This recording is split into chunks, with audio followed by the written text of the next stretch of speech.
Hello my friends and welcome back to my channel. This is an unexpected video for me. I was not planning on making this video, much less a tag. But Kelly over at Books I'm Not Reading just did the Mookse and Gripes tag, which she didn't tag me in, but she felt that she was the last person on earth to do this. And it reminded me I had been tagged a while ago on it, and it was one I wanted to do. And the premise here, this is created by SHAWN the Book Maniac. And the premise here is that you choose 10 books that are on your bucket list and announce those books. And then your readers, your viewers, not readers, your viewers will vote on them. And you will commit to reading 2 of them soon. So I'm happy to do this. There will be all the information about this podcast down below. I do a lot of podcast listening, and they will certainly be on my podcast list going forward when I get out of my audiobook binging and get back to doing a little bit of podcast listening. So yeah, her video is great. Kelly, be sure to watch it down. I'll have it linked down below. And so let's get right to it. This is going to be short and sweet, I think.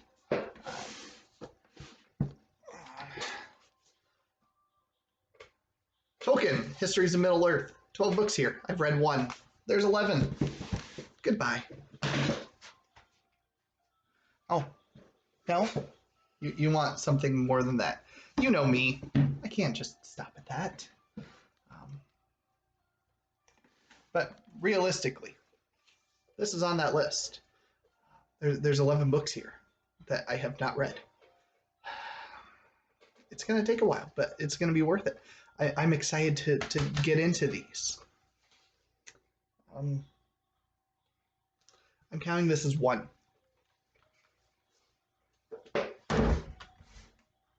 And that's going to be an undertaking. But the idea of, a bucket list is something that's a long-term goal, something that's going to take you a while, right? And you will find that trend holds true with just about everything else on here. So let's talk about the one that isn't epic, but is on everybody's list, pretty much. This is the constant recurring title that I see.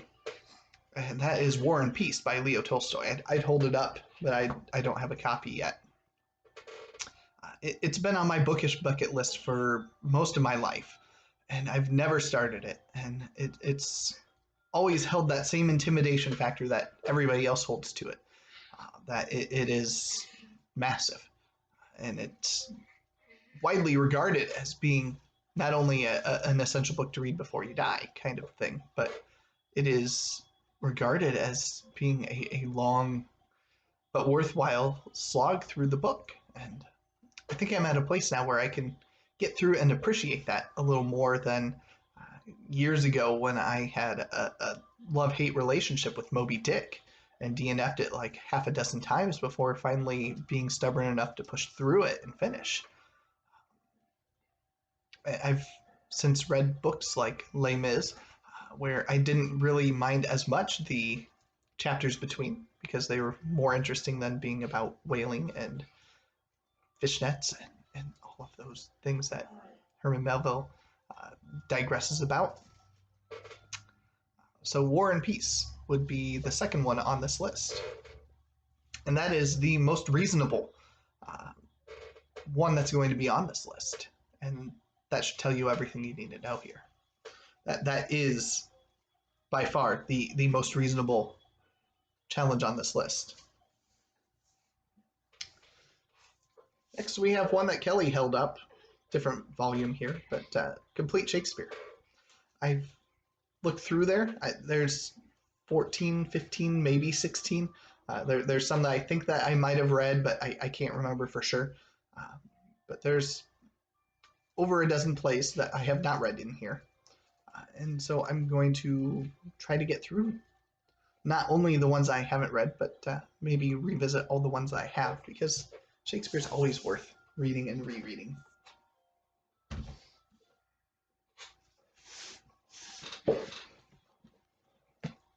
Chaucer. I want to get through everything Chaucer. I've read Canterbury Tales. I've read Troilus and Cressida. I've read some of his poems. There's a lot more in here. And I'll be revisiting Canterbury Tales in December. Maybe that will be what I use to continue my momentum. So the other one I can't hold anything up for. And one that I think I'm going to be committing to in 2022 already with Tony from An Erudite Adventure is the D'Artagnan romances. This is by Alexandre Dumas. Three Musketeers is one of my absolute favorites. Not quite as high as Count of Monte Cristo. I've also read Man in the Iron Mask, which is excellent. But there are a couple of books between those two that I have never read, that I didn't even know there were so many of those books in between. Because there's the Three Musketeers, then there's 20 Years After, which I knew about. And then I thought it went from there to Man in the Iron Mask. But apparently there's a third book. And that third book, depending on how it's divided up, is either 3, 4, or 5 volumes. Man in the Iron Mask being the last of those in each case. So there's 5 or 6 books to commit to. I'm more than happy to reread Three Musketeers and Man in the Iron Mask as part of the process. And I'm looking forward to going through the rest of those. All right, so now let's get into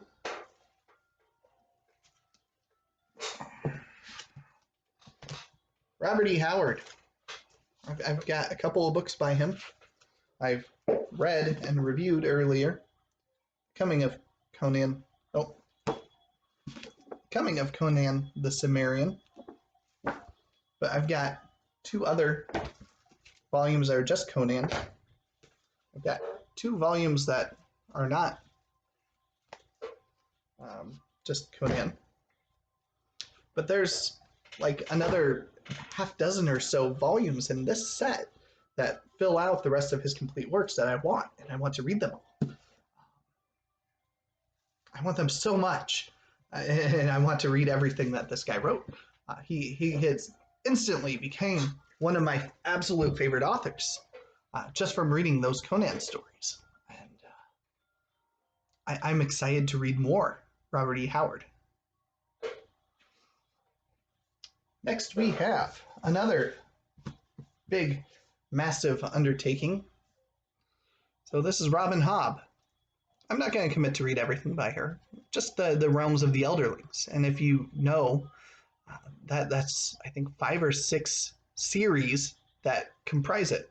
And it starts with Assassin's Apprentice and goes through the Fitz and the Fool trilogy. I read this series growing up and loved it.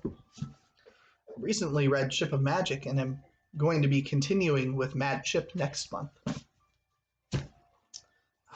And I want to read The Realm of the Elderlings. This is my big fantasy one. Well, Robert E. Howard kind of fits too. But that fantasy fans, there you go. There's going to be more Robin Hobb coming up.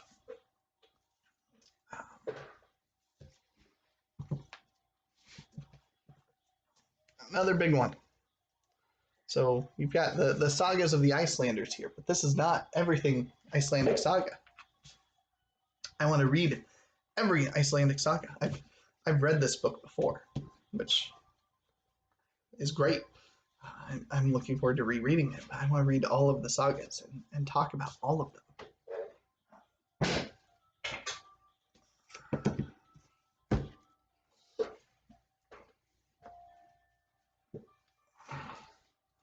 Edmund Spenser is an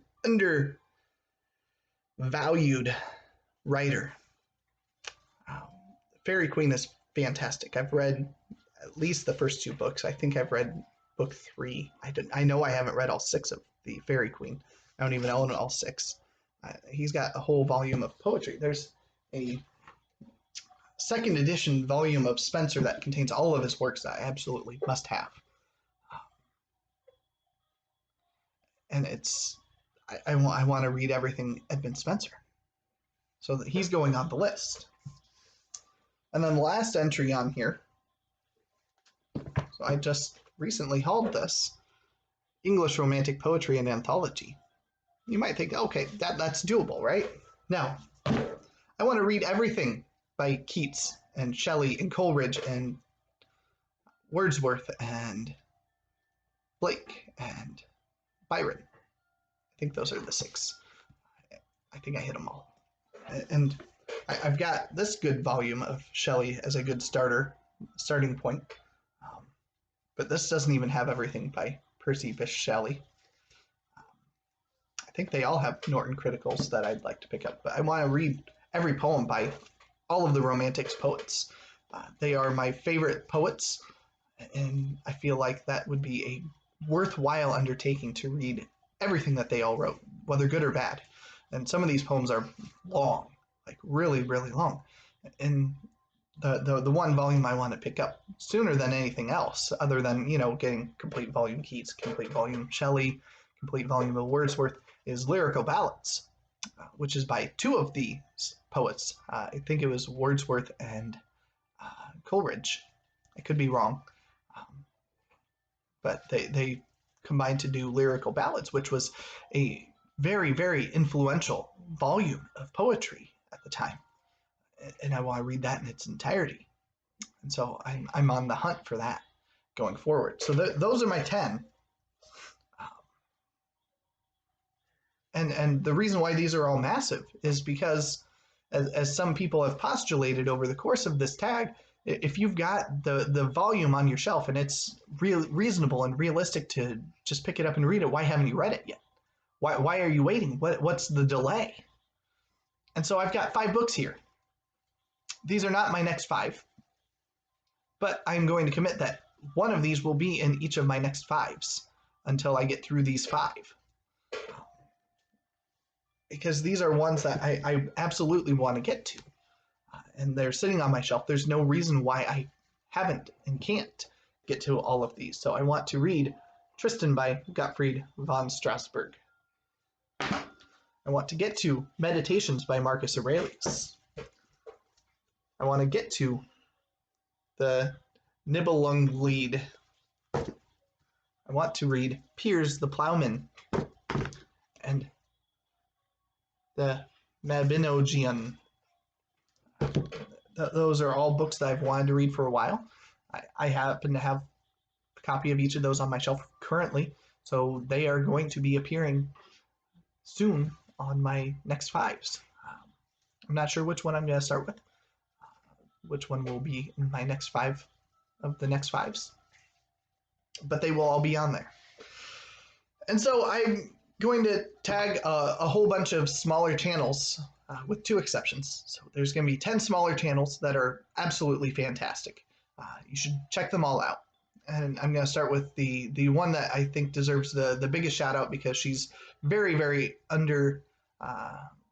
underfollowed right now. And that is RK Stumbling Bear. She was my buddy reader for Velocity Weapon during Space Opera September. She's got a fantastic channel. I'm going to tag Pax Panic, Kristen L, SFF Reader, L Thinks, Liam's Lyceum, Books Reading Coffee Drinking, Sound and Fury Book Reviews, Joe Loves to Read, Bookends and Biscuits, and Shelf Starters. And then I'm going to tag 2 more. Michael from Fit to Be Read, who's going to be making soon and posting his top 150 science fiction novels. So I'd like to know what is still on his bucket list. And then, of course, I've got to tag my nemesis, who I don't think has done this, Evie from She Was Old and Evie, because information is good when you've got a nemesis and you need to learn their weakness and exploit it. So there's that. And so last, but certainly not least, a bonus for those of you that watched to the end. Michael K. Vaughn may be very interested in this. I'm going to add one more onto the list of 10. And so Michael had previously committed to read every X-Men comic ever written, and there's always been part of me that wanted to join that. And I've done some thinking, and that's probably not a realistic undertaking for anybody. But I would like to read every comic that features my favorite comic book character. And it's a comic book character from the X-Men. So those of you that would expect Superman or Batman or Captain America or Fantastic Four, any of those that you would commonly expect, Spider-Man, you're going to be disappointed in that. In fact, my favorite X-Men is one that you probably can't guess. It is one of the heroes, not a villain, so that helps a little bit. But growing up, my first favorite had been Gambit. I've always loved the Raging Cajun. And then it became Nightcrawler as kind of a tie with Gambit for quite some time. But as time went on, there was a character that just really resonated with me and that I've come to love. I can't even explain how this character became my favorite X-Men character, much less my favorite comic book character, but they have established themselves in that position. And I've recently read a little cycle that features them with Wolverine and absolutely loved it. And it solidified that, yeah, I genuinely really, really like this character and I want to read everything that has this character in it. So I'm going to read every comic that has Kitty Pryde, aka Shadowcat, in it. I know. I recently read Wolverine and Kitty Pryde, which 6-volume little one-shot series featuring the two of them, and it shows her becoming Shadowcat, and I absolutely loved it. She made her start in the Dark Phoenix saga, so that's probably where I will start my reading through. This will be a long-term thing. I'm not going to rush it by any means, but I'm going to try to read all of the X-Men comics that have Kitty Pryde in them. I'm excited to dive in more and to get a little bit of comic side reading on this bucket list too, and to try to get through that. So thank you for watching this unexpected, not Tag Tuesday tag video. And let me know what's on your list and comment down below. Of the 10, which ones you would like to see me prioritize. I'm not going to commit to finishing any of them unless you pick War and Peace by any dedicated time. Well, the D'Artagnan romances I think I'm going to commit to finishing next year, but which ones would you like to see me start chipping away at first?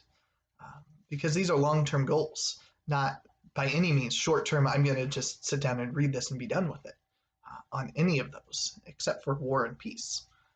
That is the most reasonable, and that's why I also have these 5 that I'm going to be reading sooner, because there's no reason to not start on all of these, much less the ones that I have that are reasonable to read that I can get done. So if you have not done this tag and want to do it, please do. This is a great idea. So have a good day, BookTube.